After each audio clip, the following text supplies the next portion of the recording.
The world's worst poem. Do you know which is accepted as the world's worst poem?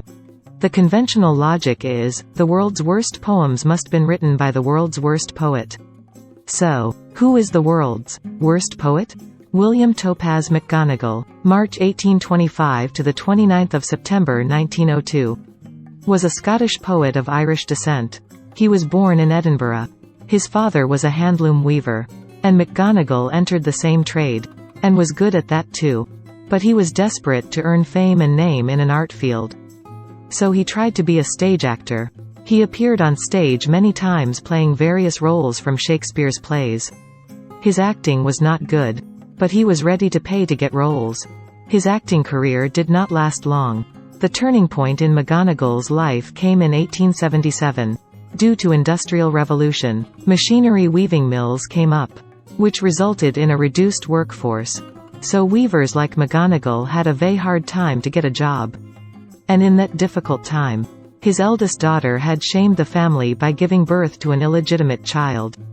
He was very disturbed, both economically as well as mentally.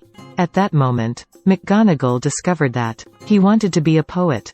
Then his career as a poet started, and lasted 25 years, until his death.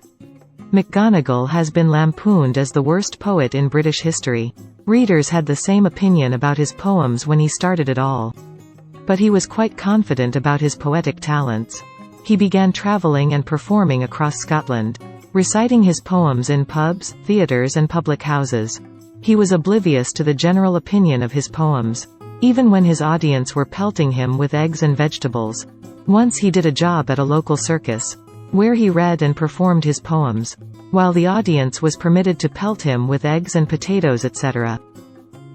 All his life, McGonagall had to struggle hard for money selling his poems and public recitations.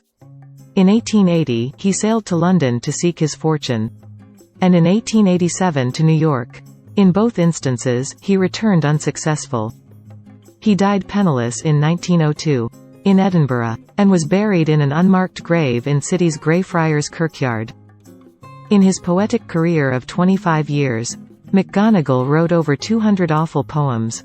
But the worst one is the Tay Bridge disaster. This poem depicts the Tay Bridge disaster on Sunday the 28th of December 1879. When during a violent storm, the first Tay rail bridge collapsed.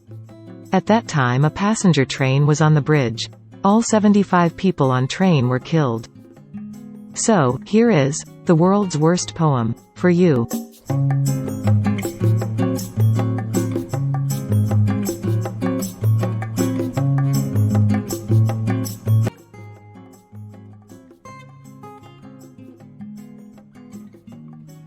Beautiful railway bridge of the silvery Tay.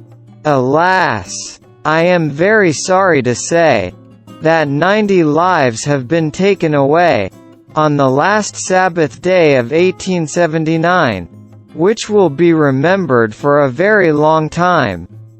'Twas about 7 o'clock at night, and the wind it blew with all its might, and the rain came pouring down, and the dark clouds seemed to frown. 'Twas about 7 o'clock at night, and the wind it blew with all its might, and the rain came pouring down, and the dark clouds seemed to frown. And the demon of the air seemed to say, "I'll blow down the bridge of Tay. I'll blow down the bridge of Tay." When the train left Edinburgh, the passengers' hearts were light and felt no sorrow. But Boreas blew a terrific gale, which made their hearts for to quail. And many of the passengers with fear did say, "I hope God will send us safe across the bridge of Tay." But when the train came near to Wormit Bay, Boreas he did loud and angry bray, and shook the central girders of the bridge of Tay, on the last Sabbath day of 1879, which will be remembered for a very long time. So the train sped on with all its might, and bonny Dundee soon hove in sight, and the passengers' hearts felt light, thinking they would enjoy themselves on the new year. With their friends at home they loved most dear, and wish them all a happy new year. So the train moved slowly along the bridge of TAY, until it was about midway. Then the central girders with a crash gave way, and down went the train, and passengers into the TAY. The storm fiend did loudly bray, because 90 lives had been taken away, on the last Sabbath day of 1879, which will be remembered for a very long time. As soon as the catastrophe came to be known, the alarm from mouth to mouth was blown, and the cry rang out all o'er the town, "Good heavens! The TAY Bridge is blown down!" And a passenger train from Edinburgh, which filled all the people's hearts with sorrow, and made them all for to turn pale, because none of the passengers were salved to tell the tale, how the disaster happened, on the last Sabbath day of 1879, which will be remembered for a very long time.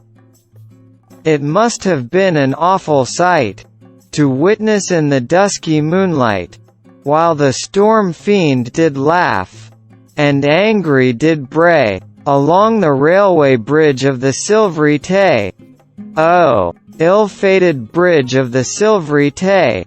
I must now conclude my lay, by telling the world fearlessly without least dismay, that your central girders would not have given way, at least many sensible men do say, had they been supported on each side with buttresses. At least many sensible men confesses. For the stronger we our houses do build, the less chance we have of being killed.